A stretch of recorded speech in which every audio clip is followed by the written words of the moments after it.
deputy leader on Grand Bahama today, and he came with some good news. I'm Joan Davis-Roll. Stay tuned for that story.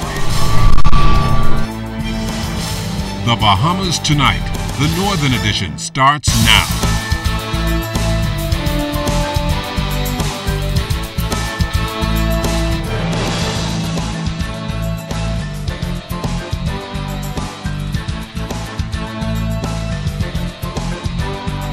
The Bahamas Tonight, the Northern Edition. Good evening, I'm Sabrina Brown. Thank you for joining us.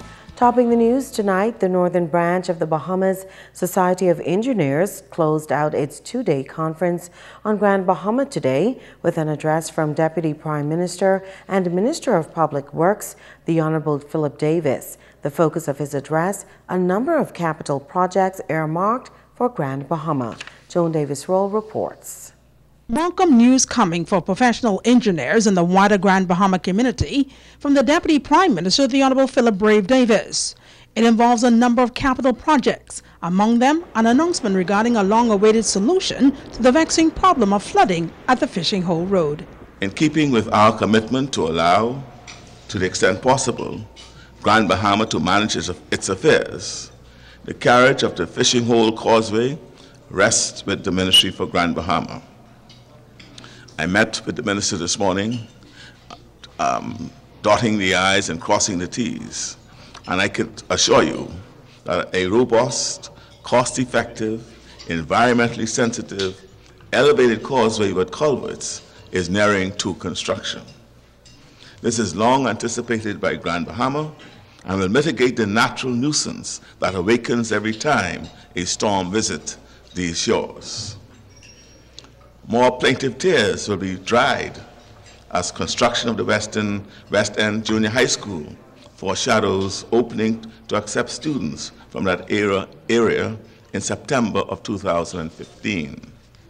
We are satisfied that this is essential for the growth and development of West Grand Bahama. New projects will not stop there. According to the Deputy Prime Minister, there are other developments set to come on stream. Bids for the reconstruction of a new fire station, he says, is about to go out to tender, as well as the construction of a new seawall for a local community. We are addressing the needs for Grand Bahama to have several fire stations, fire hydrants, and adequate manpower. The construction of the Grand Bahama Fire Station will go a long way toward meeting these requirements. In the medium term, we'll turn our attention to mitigate the beach erosion along the shoreline of Smith's Point and beautify that area with the installation of a 1,500 feet cantilevered sheet pile seawall with capping beam. Atop the wall, a 6-foot wide sidewalk will be constructed. 3 steps to the beach will be provided along the wall length with a disabled access ramp at the western end of the scheme. My ministry is at the detailed design stage, and an announcement in this regard is forthcoming. The Deputy Prime Minister assured Bahamian engineers that they will play a major role in these upcoming projects. Joan Davis-Roll, ZNS Network News. Medical practitioners hearing about the government's plan to improve the level of health care on Grand Bahama, from training to a new state-of-the-art hospital. Minister for Grand Bahama telling healthcare professionals that significant changes are in the pipeline. Megan Shepard has the details. Minister for Grand Bahama, the Honorable Dr. Michael Darville, charged with the task of officially opening the conference under the theme Healthcare in the Bahamas, Overcoming Obstacles and Looking to the Future. Minister Darville noting that this year marks a major milestone for healthcare providers in the country as the landmark legislations have been passed. Now, Minister Darville says going forward, policy shifts are being pushed to ensure that healthcare professionals stay on the cutting edge. Going forward, recommendations will certainly be made for all licensed physicians registered with the Bahamas Medical Council to participate in continuing medical education as part of the licensing requirements to ensure that they stay current, benefit from the transference of knowledge, and reap the economic benefits that would ultimately follow. Minister Darville receiving applause and support as he announces big plans for Grand Bahama in the months ahead. He says the government is now finalizing the business case and procurement process for a major project, Once that is complete, ground will be broken for a much-needed expansion on the island. There's no question. The residents of Grand Bahama have outgrown the Rand Memorial Hospital, and if the truth be told, despite the ongoing upgrades, the facility is still deficient and does not meet the necessary requirements to implement the government's healthcare policies going forward. In response, this administration remains committed to the construction of a new state-of-the-art hospital on Grand Bahama in this term in office, using Bahamian contractors via a workable private-public partnership model on a 50-acre greenfield site located just off Sunrise Highway. Now, once that growth has begun, Minister Darville says training for upcoming medical professionals is paramount, and thus the government is planning to do its part. In short order, we will also launch our trained clinical nurse program and other allied health programs in order to meet demands for the upgrade of our medical services both in New Providence and Grand Bahama. Training is paramount going forward. There is no place in universal healthcare that is about to be launched in 2016 for mediocrity in our healthcare services. Megan Shepard, ZNS Network News. During the two-day medical conference, healthcare professionals have been examining healthcare in the Bahamas, overcoming obstacles and planning for the future. Many local and international physicians delivered insightful presentations on healthcare and how Bahamians can detect and prevent common illnesses. The benefit of the conference here has been to provide a cross-fertilization of ideas between the physicians from the Bahamas and some of the physicians outside in terms of making each party identify what is available to them both here and abroad. And so it helps to expand both the pool in terms of the pool of individuals who would be made available to things that they may not have here, as well as to educate the physicians in the Bahamas about what is available outside and how to obtain that type of care. Prevention is unbelievably important. Far too many of us just eat and drink too much. Those simple things can make a big difference in terms of getting rid of the scourge of high blood pressure, diabetes, obesity, heart disease, kidney failure, in many instances. Chief Neurosurgeon at the Princess Margaret Hospital, Dr. Magnus Ekadede, says based on statistics, many illnesses are on the rise throughout the Bahamas. One of the stuff I'm going to present here in the conference is to highlight the need to be careful, to take care of our blood pressure. From the World Health Organization, from the statistics, stroke is going to be the second cause of death within 20 years. Just behind cancers. So I mean, the worst part of it is so expensive for a family that have stroke. The rehabilitation almost like $1 million by the time you finish doing the rehabilitation. Now the conference will come to a close tomorrow night with an awards banquet. The island of Grand Bahama playing host to another August body, members of the Bahamas Institute of Chartered Accountants coming together this week in a one-day conference at the Grand Lucayan Resort. Joan Davis-Roll has that story. National and local executives who make up the professional fraternity of chartered accountants and related professions heard from a number of speakers during the annual biker event. The topics range from the latest developments embodied in key government legislation and new policies that impact their profession. Excited about the organization's and Grand Bahamas connection is Bikers President Donnell Osborne. As an institute and a regulatory body, really, the biker has to put on a certain number of seminars each year, and what we've done in most recent times, we've tried to increase the number of training hours for our Grand Bahama members and Family Island members, and so it's not all Nassau focused, and so today we hope that they will obtain relevant and accurate information on the various topics presented. Representing the Ministry for Grand Bahama was Conrad Jones. He says when it comes to economic opportunities on Grand Bahama, the presentation proved to be a major eye-opener for many participants.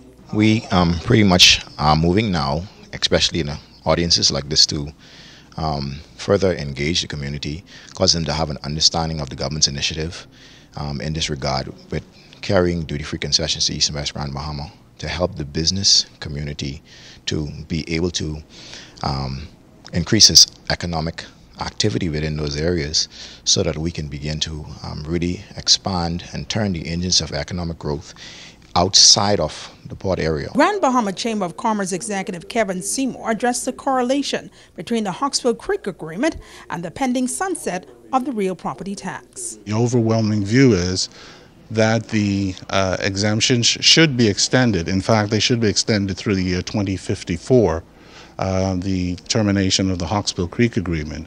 But there should be conditions attached as well.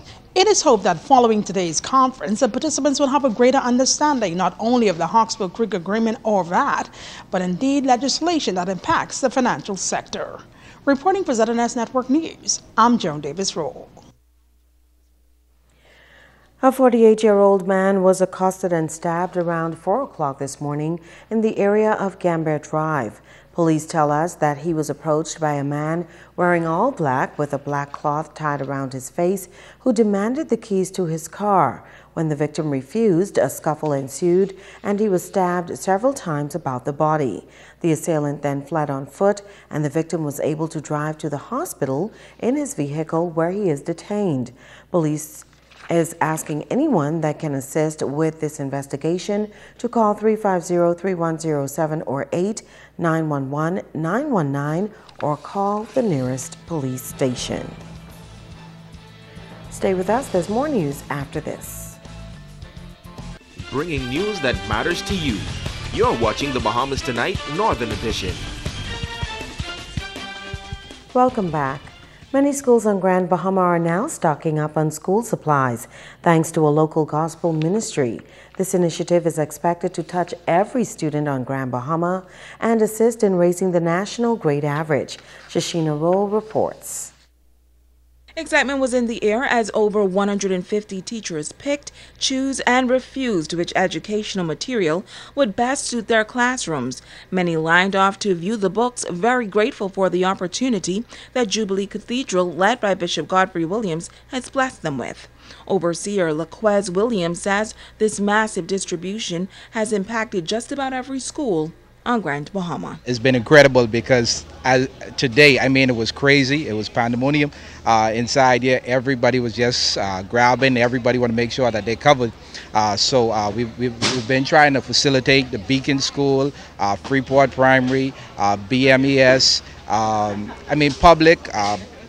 public and private. Principals and teachers say they are appreciative of this kind gesture by the Jubilee Cathedral family. First and foremost, I must give thanks to God and also to Bishop Godfrey Williams from St. John's Jubilee Cathedral, who has blessed Freeport with so many educational materials. Right now, this is my third truckload. I had an empty school in terms of materials and books. And so we're trying to get a library under the way, so I'm getting as many readers as I can, a lot of language, a lot of mathematics, because we're going to be moving strong with our numeracy and literacy initiatives this year. I'm looking for material on conflict resolution, things that is going to aid my school. I was here already. I got some material for our science program, our math program. Most instances we don't have textbooks. You have to write on the board, and that takes a lot of time away from you actually getting to work with the students. So now having the books and being able to turn to the page and get straight to work, that is wonderful. And the good news for Grand Bahama is there are more trailers on the way. We have 2 more trailers coming in this week with school supplies. We have some soon with the laptops, and I'm sure a lot of people are very excited about the laptops. It's so interesting because we have some MacBooks coming, and I saw some pictures and also some Dell computers. Thousands of books still remain. Williams is urging all schools to secure their share of supplies. Shashina Roll, ZNS Network News. Residents of Holmes Rock still celebrating the 75th anniversary of the public school in that community. Principal Leslie Newton says current and past students continue to live up to the school's motto, strive for the best and settle for nothing else. The school has expanded recently, and she believes students will continue to soar.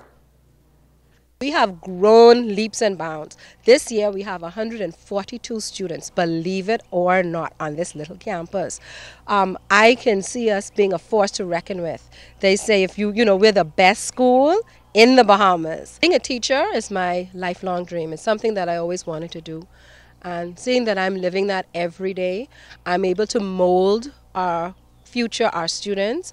I'm able to just put in them what I would like to see our tomorrow to be. The school has several events planned to commemorate its 75th birthday. Former student Clarence Wallace says that he is proud of the strides the school has made, and he is happy to be a graduate of Holmes Rock Primary School.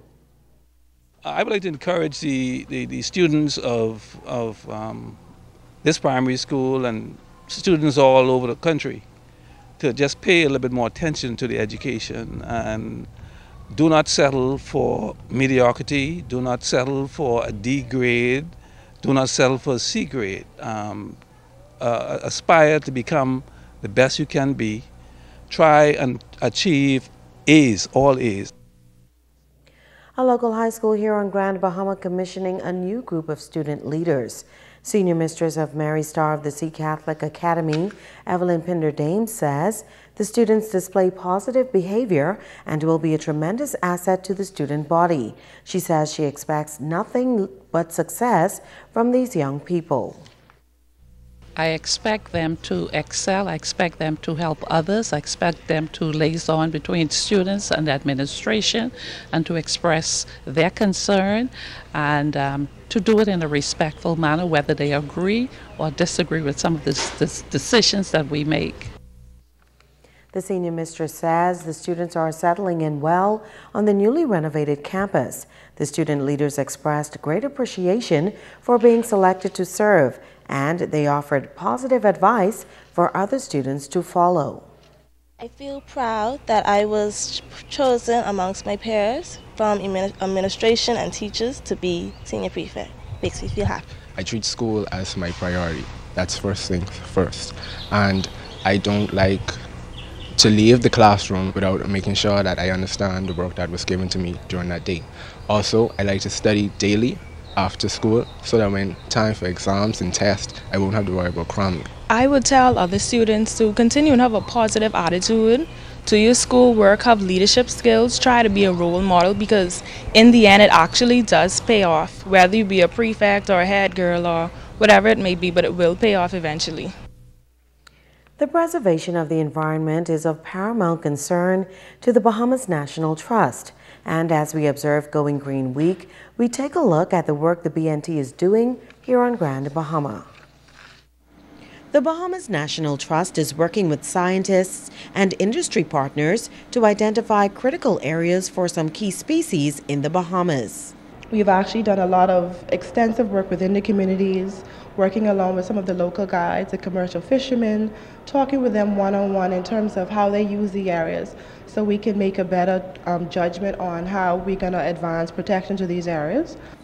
Park manager Lakeisha Anderson says the BNT did encounter challenges as they sought to protect those spaces. Some of the challenges would have been having a better idea of understanding the layout of the land in terms of what is Crown land and what is privately owned in Grand Bahama, particularly for the North Shore Gap area. It does encompass areas from east of Dover Sound to Pelican Point. And just having a better understanding of what is actually Crown land that can be leased for protection to the Bahamas National Trust. She talks about the way forward. We are preparing now our park proposals, which are documents that would outline and detail information that is important on the socioeconomic importance and the environmental importance as well, and giving the government of the Bahamas an idea of what is actually being proposed and why it's being proposed.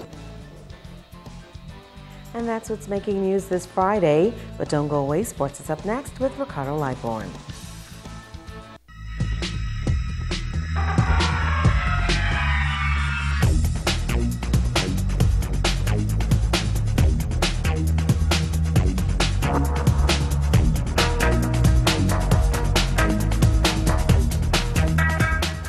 Everybody at Sports Time, I'm Ricardo Lightborn. This one goes out to the Royal family down there in Holmes Rock as you say farewell to Hammer tomorrow. Our heart is with you. Well, soccer season the next month on Grand Bahama, and soccer coaches will be ready. A 3-day course will do just that. The Freeport Rugby Club is the venue for the soccer coaches course, coordinated by the Grand Bahama Girls Development Soccer League. The response to the course was positive, says Mary Knowles, and the intent is to get coaches all up to level and speed. One of our objectives is to educate coaches to become certified, and so we invited Eric Didden. He's an NSCAA instructor, and he's certifying these coaches for level 1 and level 2, so it'd be 5 and 6 years old, 8, 9, 10. You have to learn the basics first before you go to the older kids.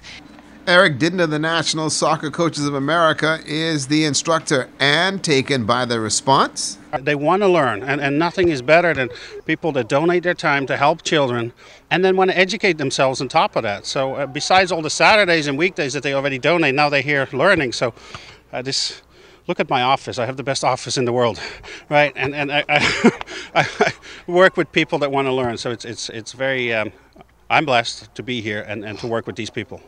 The coach's instruction is a 3-day process for the participants. Nikita Mullings, Damaso Gray, and Floyd Gittens, well, they say it's all worth the effort.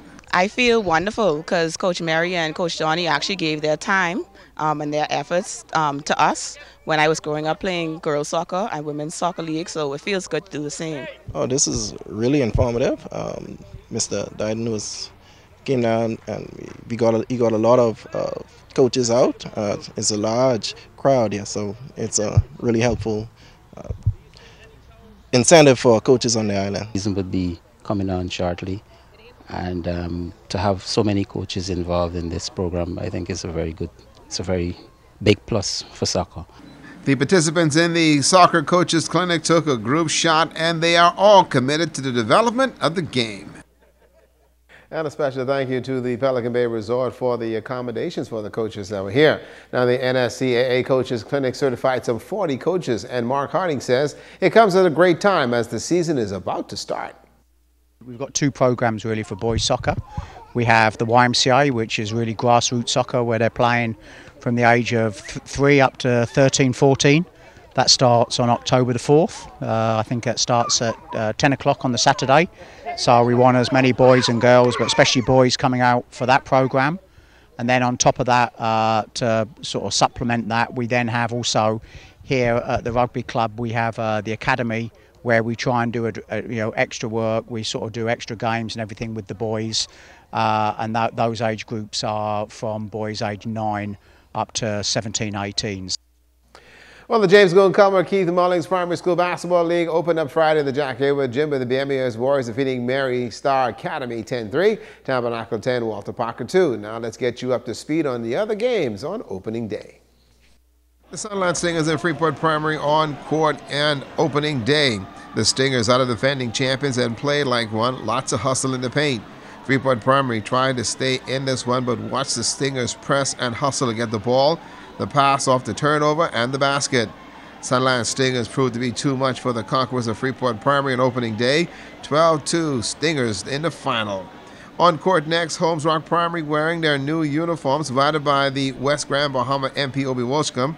The Minister of Tourism also provided uniforms for the Lewis Yard Primary School. Let's play basketball, Lewis Yard and Holmes Rock. Lewis Yard opened the game with the plan, hustle and take the shots that were there. Some will fall. Lewis Yard with the rock. The shot is off, and watch the hustle to get the ball back in the paint and a putback. Here comes Holmes Rock, and not to be outdone, they're a bit cold. It's early in the game. Holmes Rock started to warm up. A good look at the basket. It's off, but watch the putback. We have got a game. The first half was nip and tuck, hustle from both teams, and we're tied at 4 at the half. in the second half. Louis Yard turned up the heat and cashed in, leading the game 6-4. Here comes Louis Yard on the fast break. Holmes Rock would not have it. Louis Yard will hold on for the 6-4 win. Louis Yard was no slouch either. And also, this is coming in for basketball. The Battle of the Champions is actually tonight at the YMCA gym. Buaco Oilers and New Providence Government League champions, that is the Mailboat Cybots. They're going to be playing 8 o'clock tonight at the Jack Hayward gym. They'll play best of 3 series. Check it out, okay? And the Grandmama Amateur Softball Association will return to the diamond tonight. The Police Crime Stoppers and Pelican Bay Barracudas will start the action off. For the men's feature, it has Controlled Chemical Sweepers meeting the Arise and Couriers in Game 2 of their Best of 5 series. Well, the Sweepers took Game 1 Wednesday night 8-6, and also the hot bat of Kevin Charlton and the arm of Dexter Hall. Manager Tony Cooper says the game plan simple tonight is to basically take the game to the Couriers and also cut down on the mistakes, especially the mental ones. Quentin Cooper should get the nod tonight. As far as the Couriers are concerned, they got to get back to basic softball. Ramon Bushead Grant need to post another hot game tonight at the plate. As the manager, Stephanie Higgs and Coach Green, well, it's a must-win situation to remain and keep the confidence of the team high as far as softball so you can seal the deal. And also noting that it's routine game. It's 8 o'clock tonight. We'll see how that all pans out for you guys as well. Abaco Softball Association will also play tonight, folks. The Creta Bulldogs, DNR Sluggers, my team. Game 3, the best of 7 series. The Bulldogs lead my team 2-0. And Hopetown Records and Simple Solution Sharks will play the feature tonight. That's all tied up at 1 game all. And if you're a volleyball fan, you know that the Grandmama Volleyball Association will start play tomorrow. They'll be at the St. George's Gym. Check it out, 7 o'clock. Men's affair should be fun. That's a look at sports tonight.